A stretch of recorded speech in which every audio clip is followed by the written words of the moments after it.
Hello, everyone, and welcome to this session on the ROI of AI in finance. I'm Glenn Hopper, and I am it sounds weird to say it, but I guess, a former CFO now. I've spent the last year as the head of AI research and development at Eventus Advisory Group, where I develop AI products for finance and accounting positions and companies. And I'm also an author and lecturer on the use of AI in finance. And with me today is Matthias Steinberg, the CFO of MindBridge. Matthias? Hello, everyone. I'm excited to be here. As Glenn said, Matthias Steinberg is my name. I'm the CFO of MindBridge, and I'm very excited to join the conversation. I'm in the interesting position of being the CFO of a company that sells to the office of the CFO. Great, thanks. So, and Matthias will be adding more later as we dive more into the ROI as well. So the session today, I know everybody's talking about generative AI, and there's a lot of exciting things around generative AI, but really the powerful tested AI that's been around for 10, 15 years now, the machine learning part of it is really where we can see immediate reliable impacts in accounting and finance. And that's primarily my focus. Certainly there is a lot going on with generative AI, and we'll talk about that. But I want to start today talking about what AI is, what machine learning is, and how we can drive business value with machine learning. And certainly we'll dive into generative AI a little bit. And we'll talk about specific applications of AI in finance and accounting, and implementation strategies and investment and ROI and how you budget for it. And we'll get through all that. And I think we'll have some case studies as well as we get into talk about ROI of AI investments. So forgive me if I get a little pedantic here at the start, and I'm someone who writes AI textbooks in my free time, so I can't help myself. But I do think that it's important, if you're going to be using a tool, that you understand how it works. There's a big issue around kind of the black box nature of especially deep learning and some of the more complex AI that's out there. And as accounting and finance people, we can't just say, oh, we loaded all of our data into this machine. We don't know what happened, but it spit out a number, and we're just going to use that number. So I think it's incumbent on all of us to understand just the basics of AI. And you can certainly get very deep into all this. And I don't think as leaders in finance and accounting, we don't have to become machine learning engineers or data scientists, but we do need to understand the fundamentals of it. And I think it helps to separate, especially in an era right now where we're hearing so much about generative AI, and it is amazing, and there's some really great stuff done around it. But that is just generative AI is a subset of the broad field of artificial intelligence. So first, I'll start with what artificial intelligence is, and that is machines that are capable of performing tasks that traditionally would require human thought. So it's the idea of mimicking human intelligence. And this can be everything from the old rule-based chatbots that we saw on websites years ago, to self-driving cars, to recommendation engines on Netflix or Amazon that recommend the next movie or product for you to buy, to spam filters. These are all types of artificial intelligence. But what's really changed in the last, we'll say roughly 15 years, is machine learning. There's a couple things that have happened. There's been an increase in data since the advent of the internet, where more and more data was available, and we were able to track more about what our customers, about what people are doing in the digital universe. And with this data, we've been able to process it to really do some interesting prediction and classification type studies on it. So in conjunction with the increase in the amount of data up there, compute has gotten exponentially better. So we've seen the advent of GPUs and the ability to process these vast data stores and get results from them. So machine learning, if you've heard about AI prior to ChatGPT and all the buzz that's been around lately, when you heard about AI before, we were talking about machine learning. And this is a subset of AI that is the ability of machines to learn from data and make predictions. It's these algorithms that they really do three things. There's clustering, which is when you have, think of customer segmentation, when you have information about certain groups and you're able to divide the groups using an algorithm. And this has been, marketing has used this to great extent for years, as they've done customer segmentation and targeted advertising to certain segments. There's also classification, and this is the way the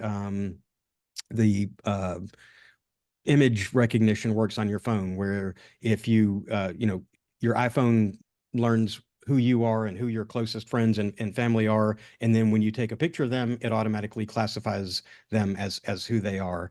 And then there's prediction or regression. And this is the best way to think about that is if I load a bunch of time series data into one of these machine learning algorithms, it can predict the most likely next number based on the historical trend. And that's really, so there's all this, question about, I don't understand AI, I don't understand what it does, but that's really the main three things that we do with machine learning.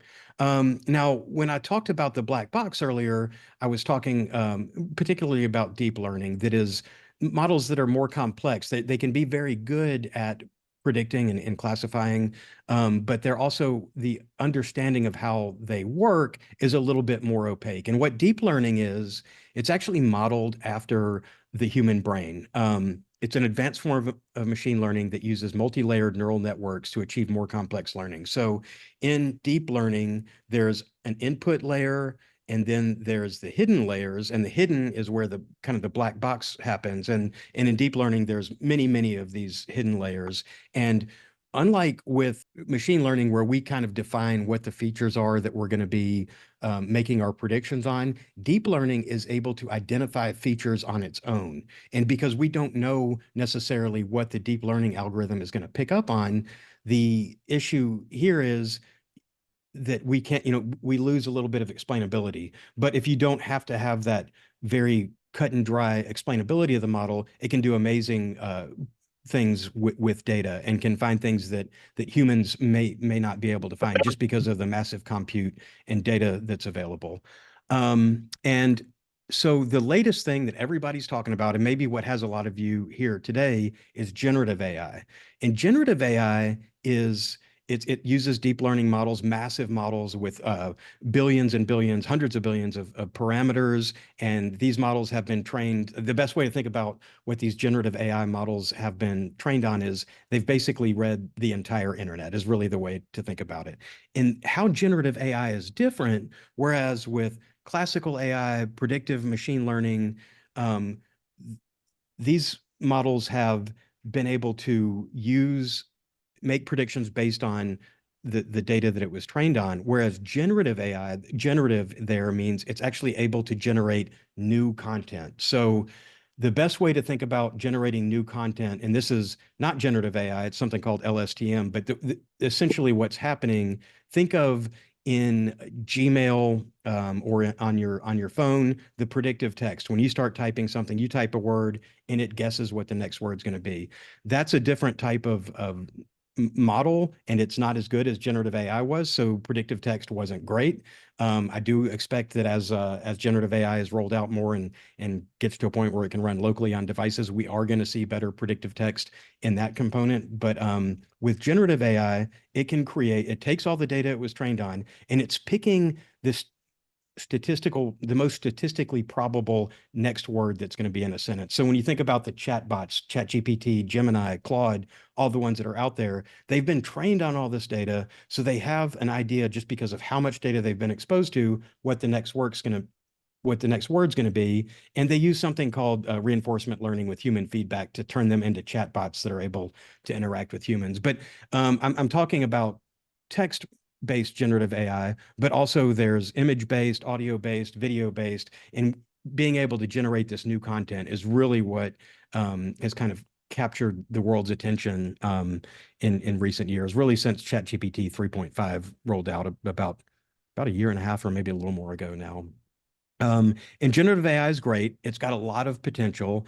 I've worked a lot with generative AI in automated reporting. Basically, the whole first round of, say, budget variance analysis, the first round of FP&A tasks, You can automate a significant amount of it using generative AI, doing kind of the first pass on financial statements and getting insights into the data that the generative AI models pick up on.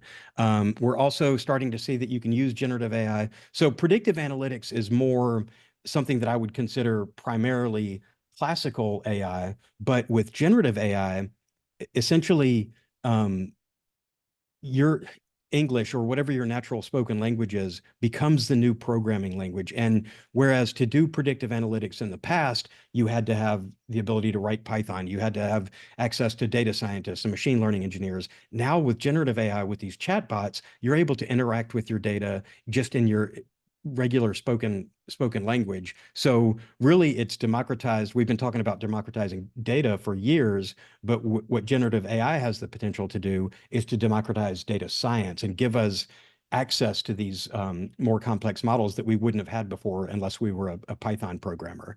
And then the other example is personalized financial advice. I know robo-advisors have been around for years, but with the power of generative AI, if you can create a chatbot that knows the clients, knows their investment portfolio, knows their investment strategies. Think about the delivery, and it could be everything, personalized financial advice. It could also be customer support bots where everybody got really frustrated with chatbots when they first came out because they were very limited and they were rule-based systems. But I think anyone who's used generative AI knows or can see the potential for how these chatbots and how these robo-advisors um, could be made much better with generative AI. But everybody's got this sort of FOMO, this fear of missing out on AI. We're getting pushed by management, by boards, by investors to, hey, we've got to lean in heavily and use AI. But for finance and accounting folks, it's not like marketing, where if AI doesn't create the best marketing copy, it's not the end of the world. And maybe, there's some things that you can do where AI can really help you. But if you live in the black and white world of finance and accounting, that accuracy is very important. No CFO of a public company is going to sign off on financial statements that have been generated by AI and not checked by a human. And I think we all see the potential of it, but before we dive head first, we need to understand that these generative AI models can hallucinate and they can create incorrect data. They're getting better at it. It isn't completely solved for, but if you look at the iterations as they've gone by, and there are ways that in implementation that you can limit hallucinations, and there's tools like retrieval augmented generation and some other fine-tuning tools that you can do that will help cut down on hallucinations and make these models more accurate. But it is something we need to be aware of if we're really leaning into generative AI. There's also a lack of transparency. Like I said at the beginning, if you're turning over your data and getting a result back, if you don't understand, in AI, we used k-means clustering to do this, or you don't understand what the algorithm was doing or what the nature of the data that you fed into it was, then it's very hard to explain that to auditors and to regulatory bodies. So we need to understand how it works and have people in the company that do and know when we can trust. And it's very important right now to keep a human in the loop on all of our AI applications. And there's also regulatory hurdles. It's very important. I think about SOC 2 and different compliance where you can't say you can't report a number that you can't replicate or explain how that number came to be. So there are regulatory hurdles around it about when and where you can use AI, and there are approaches that you can use AI, but explainability is a big part of it.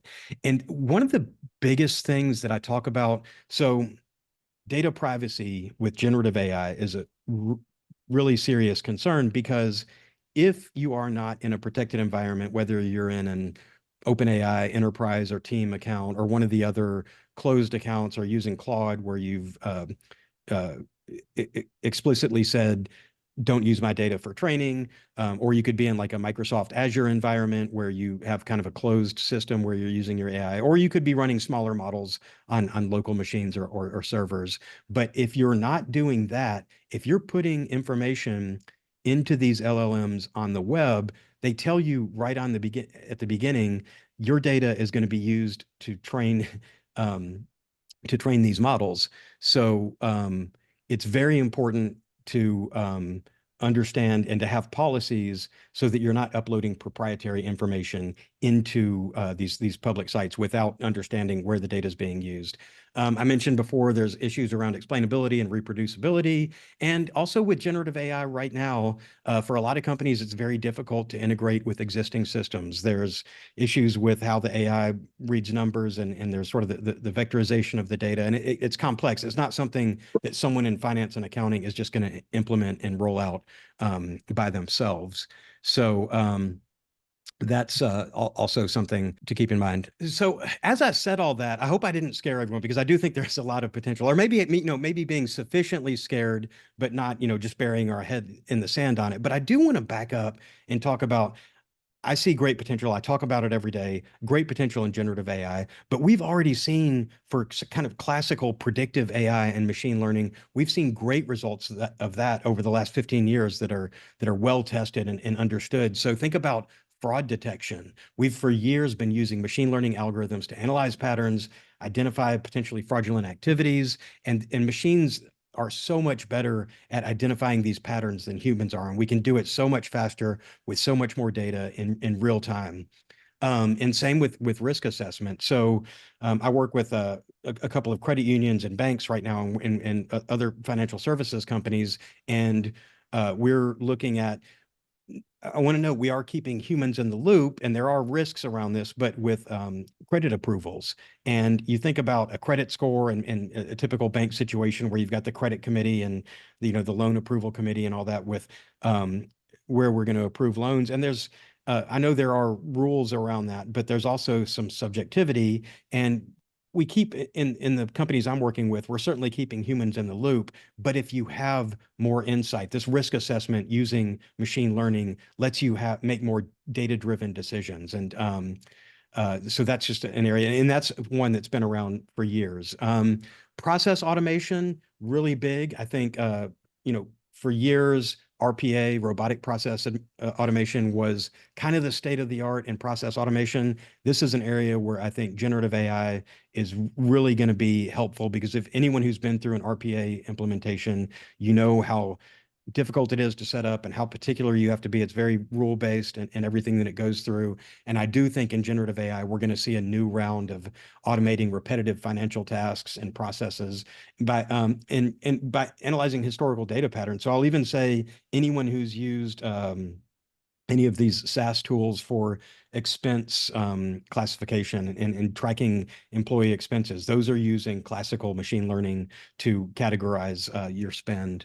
And predictive analytics is one. Certainly our friends in sales and marketing and social media have been using predictive analytics forever, but there is, as we have more data and as these models get more accessible, there's great opportunity in FP&A for predictive analytics as well. And I think we're really just at the beginning of seeing how powerful that's going to be, as not because we didn't have the capabilities before, but because more companies are finally leaning into it on the finance side with predictive analytics. Yeah, and I think so. Getting into, for the finance and accounting group in particular, we implementing AI requires careful planning to align with the business goals, ensure that our data is ready, and maintaining regulatory compliance. That last one, obviously, very important. And we talked about automated reporting, anomaly detection, document processing. That's another area that generative AI is having a great impact. But so is classical AI with natural language processing. So getting to the implementation approach, thinking about how we roll out AI. So we have to, as with anything, any capital investment that we're making in a business, we need to understand what our goals are with AI. It's not, I know everybody's kind of AI washing their business right now and wanting to say how they're applying it. But if you're going to implement AI, you want to do it in a way that aligns with your business strategy. And I think that you start with that, with understanding, okay, what are the key things that we're trying to do in the next 12, 24 months in our business? Where do we need help? And then figuring out how AI can be applied in that. And I think that a lot of the ways you do that are you look at your human processes and you see where you have inefficiencies and you find a way can we automate or use AI to improve this process? And a big part of the business strategy might be to be more flexible, and I think and to be able to operate more quickly. So when you're using artificial intelligence, you can be more nimble, because if you're using live data that is driving your decisions and you're processing it and getting insight into your data as close to real time as possible, that is a perfect area where AI can be applied.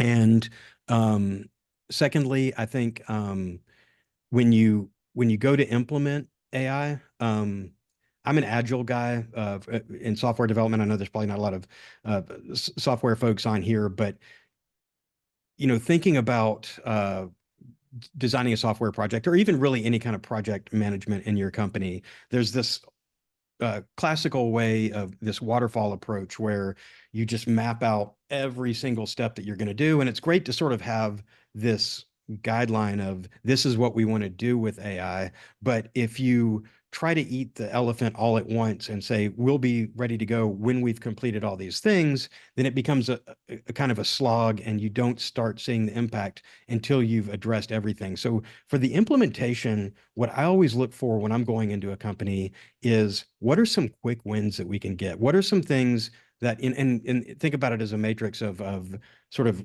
risk on one axis and demand on the other. So something that's high demand and low risk is perfectly classified as one of these small projects that you can start with. And then you figure out sort of the level of effort around it. But I think in order to get buy-in, it's classical change management with AI implementation, just like it would be with any other software or program you're doing in the company.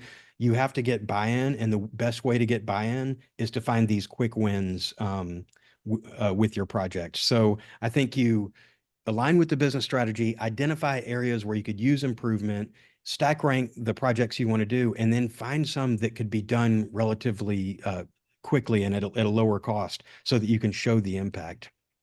And with AI, just as with any software or other project, it's very important, once you roll it out, monitor it, because these AI models they get better as you refine the training and as you add more data to them. So I think, if you come out with predictive analytics that are, maybe 92 to 95% right on day one, you continue to refine that and get better based on new data and based on new information. So monitoring is very important.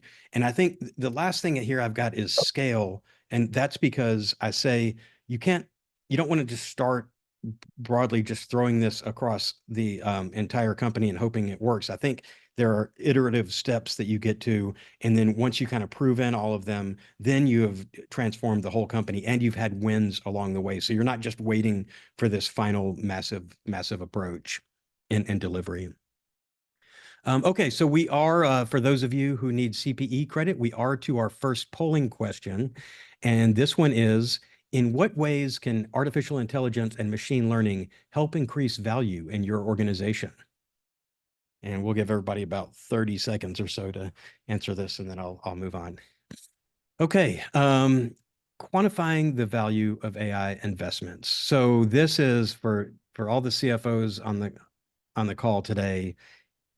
This is the question that we get more than any other around AI, I think. And Matthias can go into this a little bit more, but when we think about the cost benefit analysis, we're not just thinking about, okay, it costs this much to roll the tool out, and we think we can get this much more efficient, because there are things that are difficult to quantify. So there's efficiency gains are easy. Revenue increases, that would be easy. Cost savings could be as well. But coming up with things like the risk reduction and the power of being able to make better decisions, more informed decisions that are more based on hypothesis, not on a hunch. That's something that's more difficult to quantify, and we need to factor those in. And also, some of these are going to be more long-term changes. It's like a big capital investment project where you're going to see the changes over time. It can be, depending on where you are kind of in your data maturity level as a company, it can be a fundamental change into how the company operates. So we need to factor all these in when we do our cost benefit analysis. And we want to take a holistic approach to our ROI measurement. So we want to ensure that, of course, that they deliver tangible, measurable benefits, but we also need to evaluate, what those are. We need to develop KPIs and metrics and ways to track these, but what goes beyond the immediately tangible, and how are we going to include these other views of what we'll gain by becoming more data driven and by having access and control and understanding of all the data. So I think for optimizing your AI investments, quantifying that value of what we hope to get out of this is crucial, because otherwise, it looks like we're making an investment. We don't know what we expect to get out of it. So that's why it goes all the way back to what I said in the last slide of do things that align with the overall business strategy and find those small wins so that you can start quantifying, okay, we've done this, that we've improved this area. And so thinking about the whole project holistically, but finding those wins individually. So I think this is a little bit of a repeat here. So, but what I really want to say is base your decisions on the holistic cost benefit, not just the short term, because it's going to take some time for some of these results to show. And I think establishing AI investment budgets to allow sustained development and implementation, don't think you're going to do it on the, we're just going to test this out and try one small area, because that's not going to give you the maximum benefit. So allocating funds for experimentation. And when we get to the next slide, experimentation is key. And there's another component that goes with the experimentation. And so let's real quick talk about operational efficiency, repetitive. This is what we're hearing about generative AI so much about, how we're going to automate all these repetitive tasks and streamline operations and boost productivity.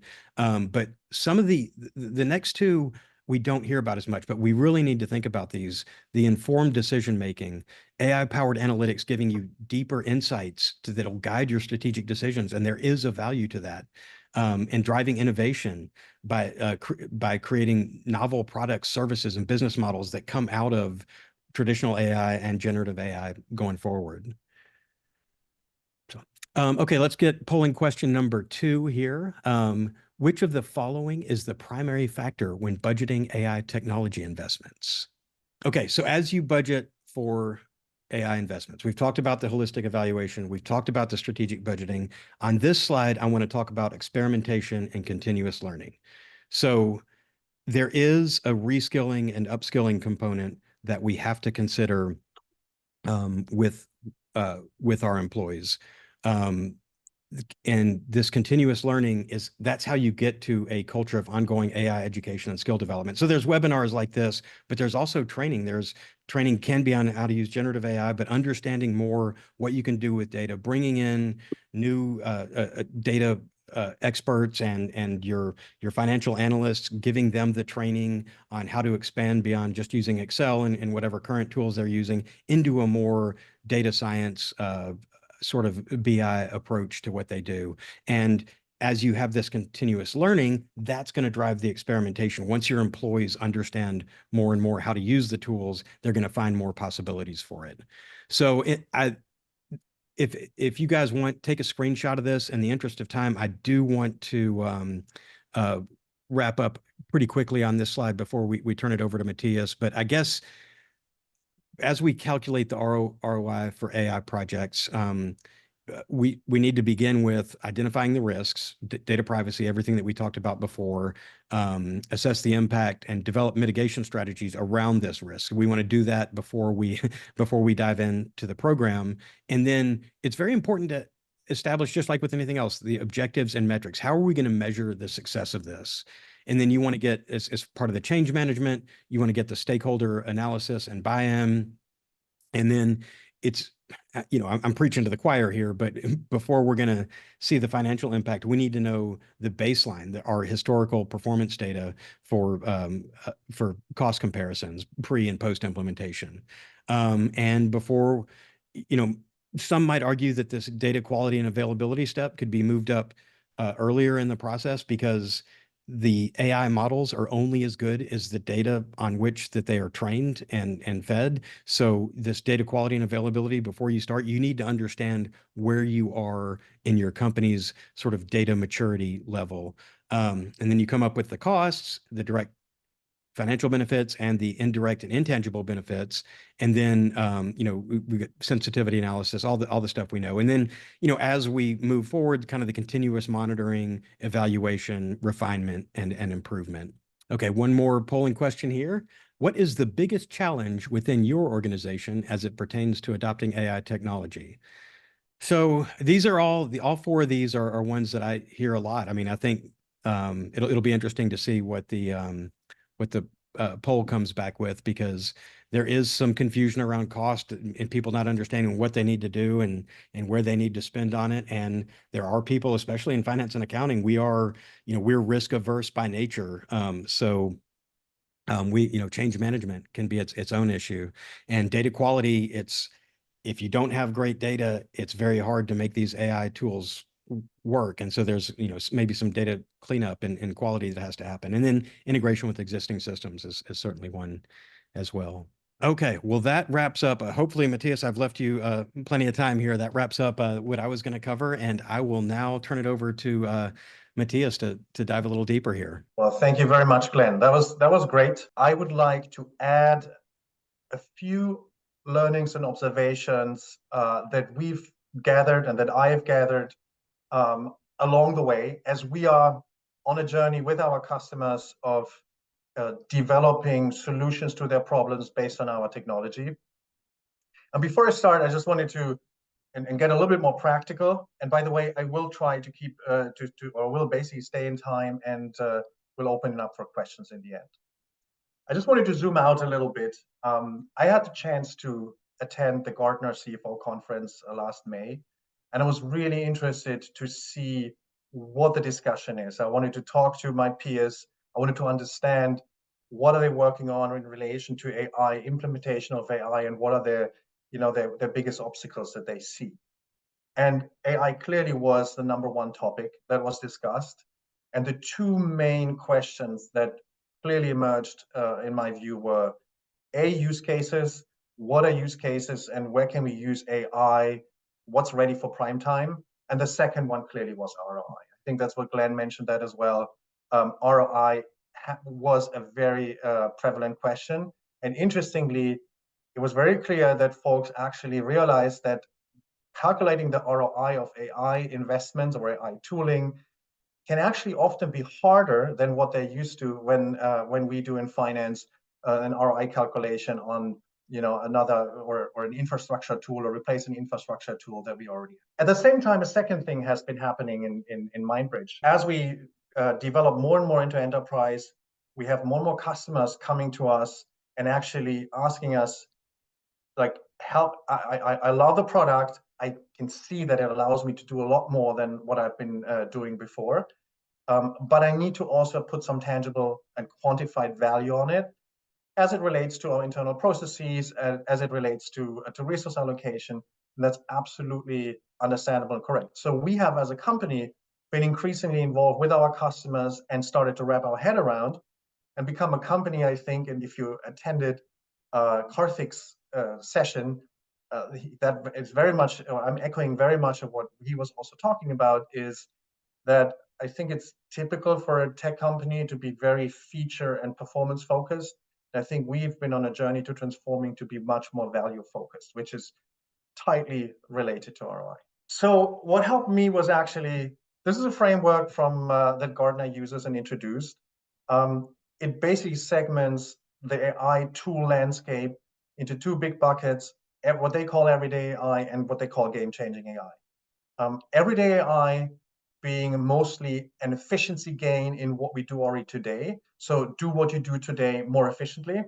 And then game-changing AI being applications or AI technology that really provides a material step change in what we can do, in the capability, in the quality, in the performance. And I thought for me, this was really a good way of thinking about it, because while AI squarely plays an important role in efficiency gains, there's no question about it. I think where AI really gets interesting and where the biggest promise in AI lies is undoubtedly that it enhances the capabilities that we had before. The flip side of that is that's the side that's much harder to quantify, because how do you quantify and put like tangible dollar values on capabilities that you haven't had before, or on a change in quality and a change in performance that can be a lot more difficult. And that's actually, I think, the reason that, going back to the CFO conference and the discussions that I had, that a lot of folks echoed, it's quite hard in AI and we're struggling with it. So I wanted to share a few frameworks or ways we have been thinking about it and that we use in discussions with our customers and in the work that we do with our customers as we support them in quantifying value. We think about the value of our solution along 4 dimensions. Efficiency is the obvious one, and I don't need to repeat it. Glenn spoke to it as well. The second is effectiveness. Do more. Increase the quality and the impact of what you do. That often can be quantified, not always, but often can. And then we have agility and competitiveness, and especially when it comes to competitiveness, it gets very hard if the focus that we have is a very narrow scope on a singular implementation, on a singular tool. But there's no question that most AI tools will actually play in and touch or create value in many or in several of these dimensions. And as finance professionals, we like to see a clear ROI based on an efficiency-based, basically cost-based analysis. And we should always do that. And it's, of course, great if the AI tool can already deliver that. But then, especially with AI tools, we need to be aware and we need to be able to articulate the value that we actually bring in these other dimensions. So how do we do it in practice? What have we seen happening as we work with our clients? So I think the best is if we do both. We need to build a bottom-up case, and we need to quantify what we can quantify based on that individual analysis of the specific implementation of the tool in the specific use case. And we do that. Glenn spoke about it. We all, as finance professionals, we basically all know how to do that. The second thing we need to do is we need to tie what we are doing into the strategic initiatives that most likely will be existent in your company. They could be AI readiness initiatives, finance transformation, data strategy, risk management, or other very business-specific transformation. But there will be strategic initiatives that are strategic for and high level for the very nature that no single solution or no single step can actually lead to the goals and and reach the targets that are being defined. But it needs to be a much more concerted effort. And so we've been working with clients often at doing both of these things, about being as quantitative as we can, but at the same time understand what are the strategic objectives of the company, what initiatives are there, what funding is there, and what are the KPIs, as Glenn mentioned, what are the KPIs of that strategy, or how is the success of that strategy measured, and then mapping what we are doing to these initiatives. I think that for us has been the most effective way to actually capture and tie the competitive advantage that we see that our tool can help bring actually into the overall strategy of the company, and therefore help crystallize the value. Oh, in the next slide, we have a polling question. I'll just read the question and we leave a little bit of time for you to react. Which of the following is the best measurement of ROI when investing in AI technology? So they mentioned customer satisfaction, efficiency, cost savings, and revenue growth. So this is a framework we've started to use as we work with clients on doing the bottom-up analysis. And you will have seen this already if you've seen Karthik's presentation about an hour ago. Very briefly, it basically lists a number of core processes that most enterprises have. This is by no means comprehensive or all-encompassing. We adapt these as we work with customers in their specific industries and use cases. But this is an example of the more generic processes that either address top line or address the bottom line. And then under business impact, we have different dimensions, or I would call them angles, under which we actually look at these processes. And obviously, this is built with our MindBridge tooling in mind and the functionalities that we can actually, that our tool can bring or our technology can bring when it's deployed. But these are different angles at these processes. We call it a heat map. Of course, not everything of this will be applicable to a specific implementation. There will be 1, 2, or 3 that are really prevalent. But this helps us structure our thoughts, work with the client, and make sure we take a holistic view at what we are doing. I can give you one example. Previous to MindBridge, I was CFO of a hosting business, basically on a digital infrastructure business, significantly bigger. We had about 6 million customers, $1 billion in revenue. And if MindBridge, unfortunately, didn't find me at the time, if MindBridge would have found me, I would have been extremely interested. That's also why I joined MindBridge. I was very intrigued by what MindBridge can do. And my 2 problems that I struggled to solve, or I was working hard on solving, is we were preparing for an IPO. It was a company that had originally been carved out of another company or group with a holding, and we were closing control gaps. So as the company was, set up slightly more independent to be able to go public, we needed to identify and close control gaps. And I would have been super interested in understanding how MindBridge can play into that. And the second one is around revenue in order to cash, into the effectiveness angle. My board asked me at the time, what do we do around revenue assurance? And what they meant by it and what we meant by it when we talked about revenue assurance, how are we sure that every single one of our 6 million customers gets the correct invoice? How are we sure they're not consuming products and their product baskets were very diverse? How are we sure they're not consuming products that we are not charging them for? How are we sure that we're actually charging them the correct pricing? And this all on the back of a company with 25 years of history and a lot of legacy systems in place that were doing all of this. And I struggled a lot. And that was one of the big head scratchers that we had in trying to solve it. In the end, we did it with a great team, an 80-20 approach, and a lot of time. But for example, this heat map would have captured those 2 and would have got me straight to the point where I can work and start quantifying that value. Just a quick glimpse. So that the next step where that should bring you is, this is from a client example that we have done this exercise with. It's the internal audit team of basically an technology equipment manufacturer. We did this approach. We identified the areas where the application of our tooling in their specific use case can actually create quantitative value. They did reduction in time. We quantified the reduction in time it takes to prepare the audit. It takes to execute the audit and execute the analytical tests to gather the data.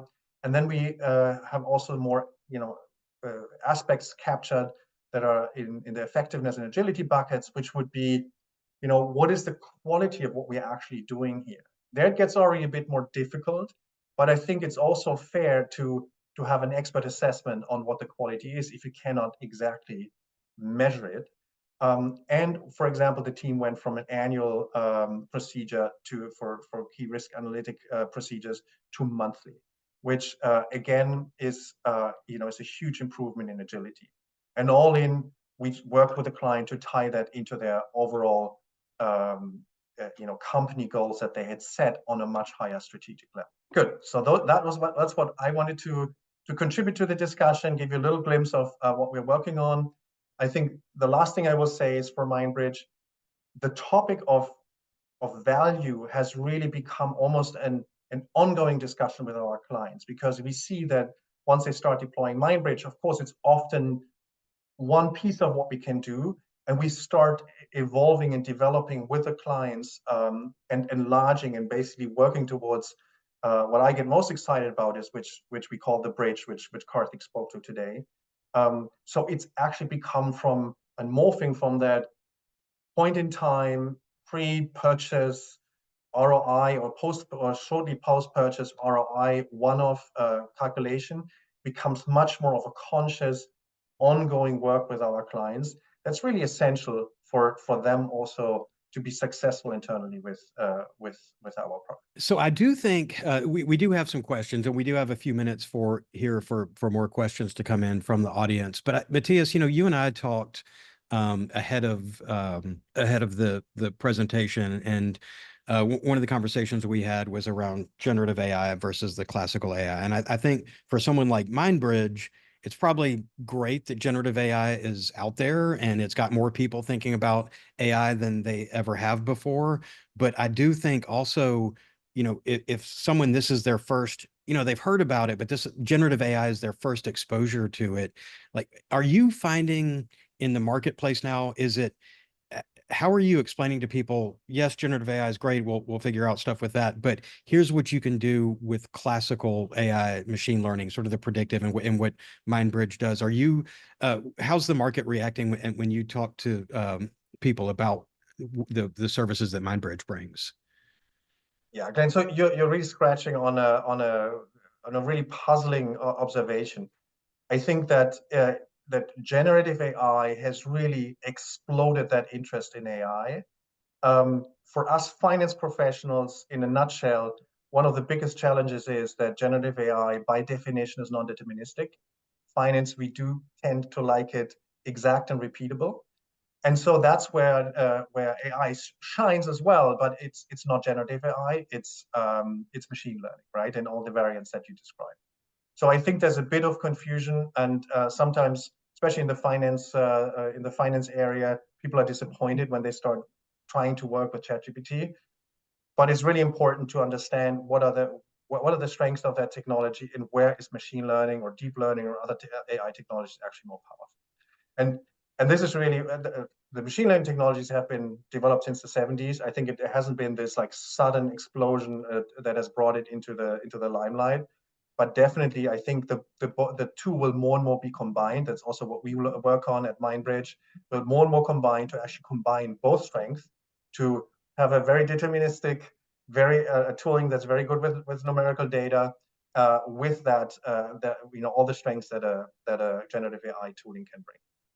Yeah, and I think for a lot of companies that if you're not big enough to have your own data science and you have your own machine learning engineers in the company, that the way that they're going to get access to generative AI is going to be, it's going to just be rolled into the SaaS platforms that they're already using. So they're not going to have to know, how to set up and use and configure Gen AI. Absolutely. And the way we think about it is, and we see more and more also the industry thinking about it, is that large language model, generative AI, is really the glue and the interface layer between the user and the intelligence, the real brain. And so we, for example, think about how generative AI can make the user experience for the users of our tooling much more seamless, much easier, much less technical. But while the actual analysis needs to be done by machine learning algorithms to actually have that result and the repeatability and the deterministic nature that we actually need for the application that we're trying to, or the problems we're trying to solve. Yeah, and we do have some attendee questions here, and this one I come up against a lot. And let me take this one, and we'll see, Matthias, if you have any additional thoughts on it. But the comment is, at the moment, my company policies are against the usage of AI. What strategies can organizations use to foster a culture of innovation that embraces the technology?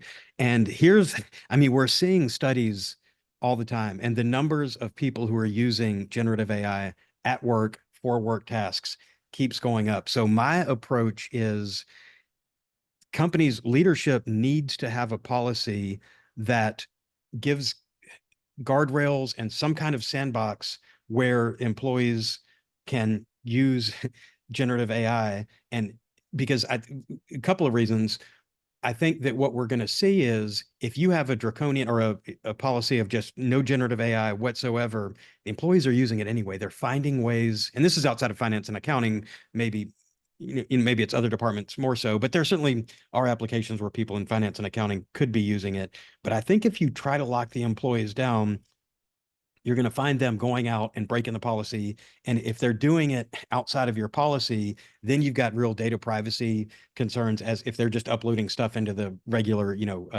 off the shelf chat GPT or whatever. But I don't know. I think that management has to have a policy around how are we going to let them have whatever limited access, or, some companies, I work with companies all the time that are really leaning into it, on the other side too. I can say at MindBridge we do four things, and I think that's what's would recommend. First of all, there needs to be, as Jillian says, a commitment from management and the realization that companies, in order to be competitive, you need to be able to incorporate and learn how AI can actually help your business, because your competitors will. And also, by the way, most of the tooling that you are already using will be more and more infused with AI, so that you cannot even stop it. So there needs to be commitment from management. We have created at MindBridge a steering board for our AI initiatives that takes a high-level strategic view on what do we want to do, what are the toolings we want to test, where do we want to get to with AI. Third, you need to train and help your people actually learn how to use AI effectively. The last thing is you need a policy, and you need to, again, that goes back to training. You need to make sure people use it in a safe way. It can absolutely be used in a safe way, but there is certain things that you need to be aware of and that people can and cannot do. And so you need to be very clear via policy and via training what that is. Yeah. Another question, and we do have a few more minutes, so I do want to try to get to as many of these as we can. Another question, what future trends in AI should finance and accounting professionals be aware of to stay ahead and ensure continued ROI? And I think, generative AI is going to be really interesting to watch. I know OpenAI just rolled out their O1, their Strawberry application that is another level of reasoning that's going into the how these LLMs think before they make their output. I think the trend really is, right now, the generative AI that you're using is the worst it's ever going to be. So the trend is it's just going to get better from here. So as far as staying ahead, I would say, going back to the previous question about policies in a company around AI usage, even if you are completely locked down in your company, I use for training a lot. I use public company data, and it's amazing. So downloading financial statements from public companies, downloading 10Ks and Qs and S1s, and working with the AI tools to analyze those. I think that what we need to do is understand, and I'm kind of pushing the limits. I'm doing stuff that I used to have to do in Python. I'm doing Monte Carlo simulations, scenario analysis. I'm doing some basic, sort of random forest, some easier kind of machine learning applications that you can actually run right in the models, in the data analyst tool in ChatGPT in particular. But I think that what we need to do is, understand the technology, because the more we use it, the more we'll understand its limitations as well, and kind of know when to trust it and when not to, and how to use it. And I think that it is, I really, I don't want to talk about any other software companies out there, but you're hearing more and more roll out, building generative AI into their tools. So understanding what it is, how it works, I think that's really the best way to stay ahead. Matthias, do you see any other trends that people should be watching right now? So two things. I can't wait for Friday. OpenAI released a new model, like the O1, which, from what I read, has significantly improved capabilities with numerical data. So I can't wait on Friday to go check it out. We, in the finance team here, we have certain goals with AI that we haven't been able to fulfill. Glenn spoke about it. Literally, help us do our monthly reporting. Help us, write the first draft of the discussion of the results. I wasn't satisfied yet. I'm really banking on O1. Yeah, I've tested it a little bit, and I haven't really seen, because it's really, you can't attach files to it yet and stuff. So what I'm looking forward to is once they get it to the point where you can upload financial statements with it and have it do that analysis. A couple things I've done, I haven't come up with the right questions for it, because I've been doing side by side comparisons between O1 and then just 4.0, and I haven't seen that really standout use yet. But I think what we're going to see, I think, iteratively and as we go forward, you won't be going to a drop down and selecting which model to use. I think it's going to have its level of reasoning, and it's going to decide, do I send this to the regular model, or do I have to send it to the more advanced reasoning model, or whatever the case is. I think we'll see going forward. Oh, there is one more question. Shameless self-promotion, I guess, but it's coming in. I gotta answer the audience question. So, where can I find Glenn's book? So the Deep Finance I wrote in 2021. This is pre-ChatGPT and all that. So it's really more in line with classical machine learning and how you can incorporate it into finance. It's available on Amazon, Barnes and Noble, and wherever books are sold. My new book that I'm really excited about, it's not a lot of generative AI. It's more classical machine learning. We do talk about it, and we do talk about the future, but it's coming out next month, and it'll be available on Amazon as well. And it's AI Mastery for Finance Professionals. And it really, like that first slide where I was going through and explaining this is what AI is, this is what ML is, it goes really deep into that, which I think I'm not saying we have to become machine learning engineers, but the more we know about using this technology, the better we're going to be able to use it. So thank you for that question. And yeah, I think around October 15th, I'm waiting on the final date on that. So and one more, we got 2 minutes. How can finance professionals get more training on AI certifications or programs?